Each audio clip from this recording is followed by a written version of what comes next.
Hello, ladies, gentlemen, and everything in between. Before we get into today's episode, I want to talk about a couple of things. First of all, you may notice that the invite link to my Minecraft Discord server is disabled. This is for a reason. I disabled it because we are having a massive reset going through this week, and it would be kind of a waste of time to have you guys join, download one mod pack, only to have to download another. That being said, I'm actively contemplating how I can incorporate the Minecraft server into a Patreon feedback. So it costs me $60 a month to run this server, let's be real. And that's not money I can fork over without problem. So if we can work on a way to incorporate the server into the Patreon, that'd be great. If anything, I might put the server access behind $5 tier, or I might work with trying to get some sort of additional land claim or something for supporters. I don't know yet. I want to work on that, and until I figure that out, the invite links are disabled. That being said, this will be the last episode on the server as it is, because there's going to be a massive reset. I'm currently working with a server member called Vore. Shout out to them for helping me with this massive pack overhaul. We're basically making massive changes to the pack. It's going to be completely different. We're going to reset the server, and this time I'm going to start recording from day one, so that way y'all see the whole journey of the server.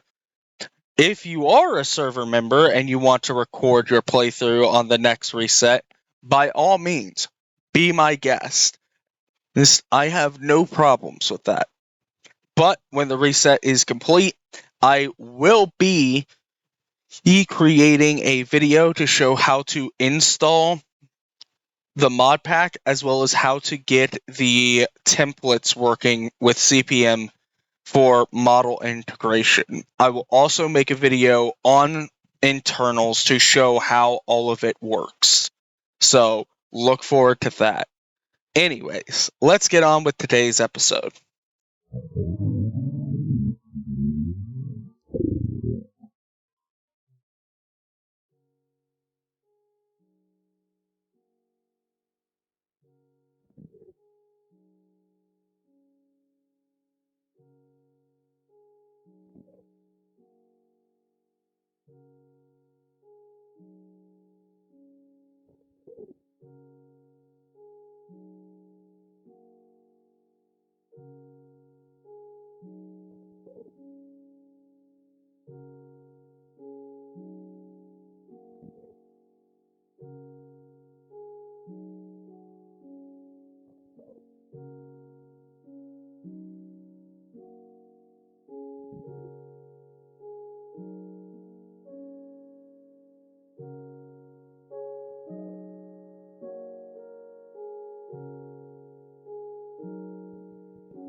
All right, ladies and gentlemen, it is time to read the winning book of the final batch of contests. And where better to read it than the large, open, and glorious library that I have created here. So, let's begin with Teardown by our contest winner, Jack.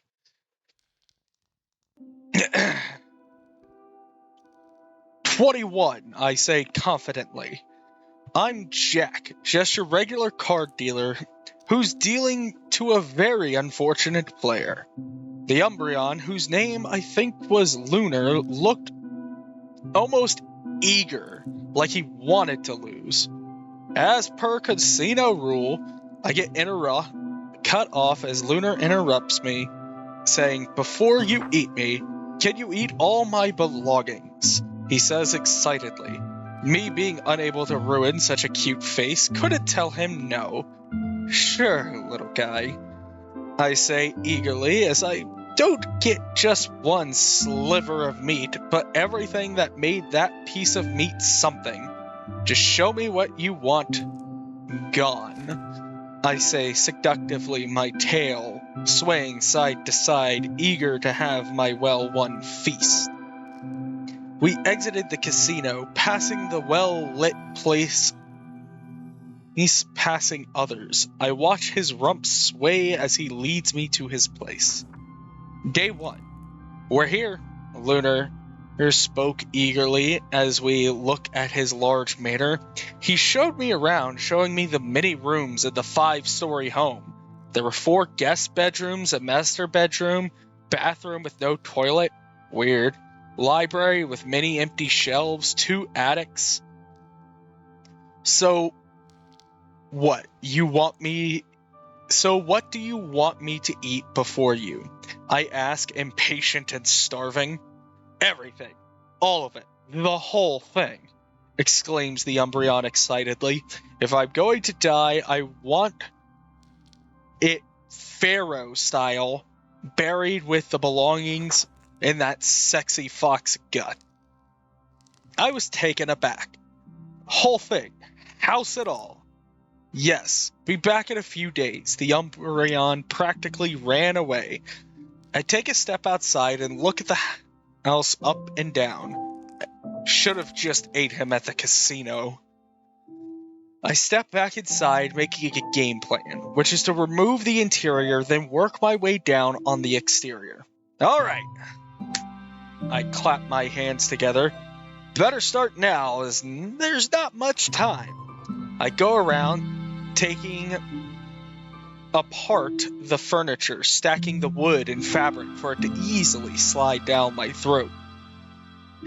As I looked around to find things to stuff down my gullet, I noticed some labeled items like First Diamond Pickaxe or the Vore God Pickaxe. Those didn't last very long before joining the furniture. I slept the night away as I needed to keep my health in tip-top shape for this huge task. Day 2. As I go around eating more things like the bathtub and beds, I was going through the attic and found some tunes. He ain't gonna miss these, I say to myself as I pocket the disc. Today was pretty long and boring as it was just me and most of the storage. I went and go back to the bed I left intact and slept. Day 3. I went back to the attics as I only cleared one, but now the other, looking through the things, it was all junk or valuables, but doesn't really matter when it's going in this gut. As I was finishing up the attic, Lunar came over. How's progress, handsome? He teased. As he gives my large bulging gut a pat. Need help digesting that load? He presses more firmly against my gut, rubbing it. I moan as he rubs my sensitive gut. Yes, keep going. His massages were majestic. Wood snaps in my gut. Priceless gems shatter, and soon the sounds of destruction slowly fades away, leaving only the sounds of my moaning and the stomach gurgling, and the gurgling of my stomach.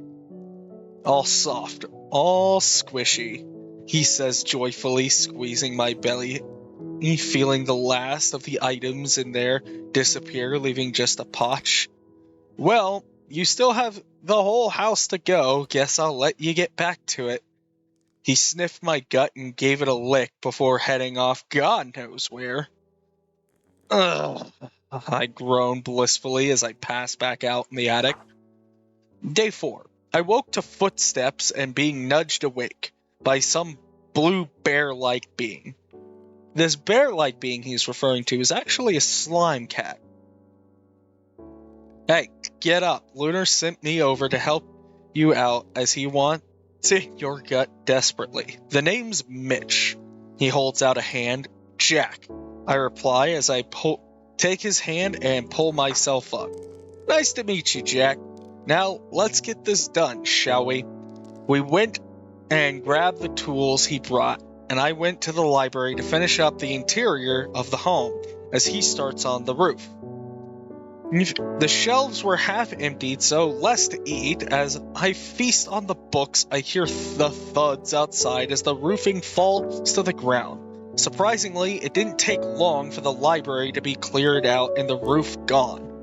What's even more surprising is the top floor and walls were quite weak and easily dismantled. By the end of the day, we went around getting every bit of debris down our throats. So stuffed, I groan, losing consciousness. Day 5. As I awoke on this day, I see Mitch already hard at work. I stretched my joints and moved awkwardly, patting my pudgy gut. "Mornin', sleeping beauty," teases Mitch as he scarfs down some boards that used to have been a wall. I don't acknowledge his teasing and just start getting the job done. Same as the previous days: tear down, gather, consume. By the end of the day, another floor gone and packed away in our now huge and bloated guts. As we get settled down on the first floor to sleep the night away, "Want a cuddle?" asks Mitch out of nowhere. "Huh?" I look at him, confused. "Cuddle," he states plainly. "Me, you, same bed, letting our bellies and warmth ease us into slumber." Sure. I get up and join him in his bed, as that sounds like it'll snap at any moment under this payload.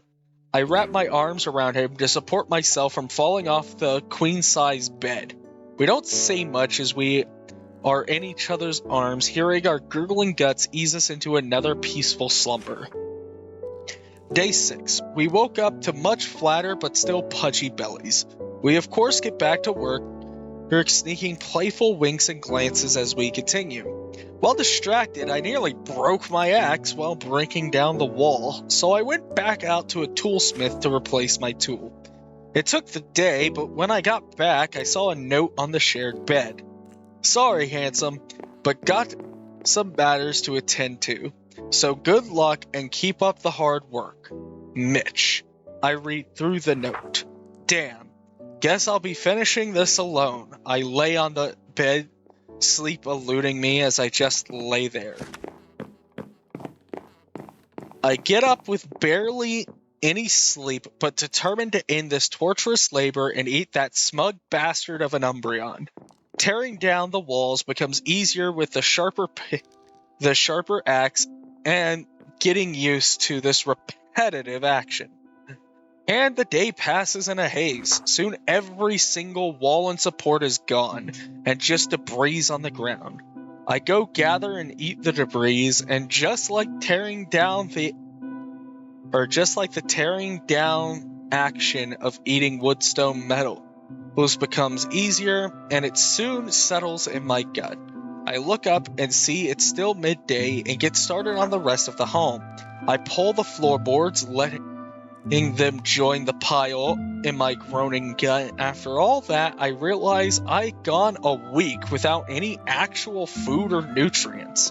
I look around and notice the unkept, self-sustaining garden beds surrounding the house, growing tomatoes, potatoes, beetroots, and carrots. As the malnourished fox I am, I dug up these tasty delights, not even bothering with chewing, just gulping them whole like the boards from the house. This indulgence of consumption passes in a haze, and I'm no longer thinking, just eating the bounty of the earth. When I come to, I look around and see nothing, just an empty plot. A smile comes to my muzzle, as this means I completed that damn Umbreon's last request. See you soon, Lunar. And chat, that's it. That is the winning book. All 31 pages of it.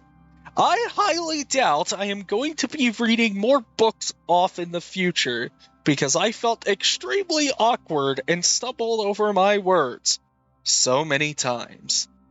But I will turn you back over to Gameplay Lunar so he can take you through the handing out of these magnificent rewards. Until then.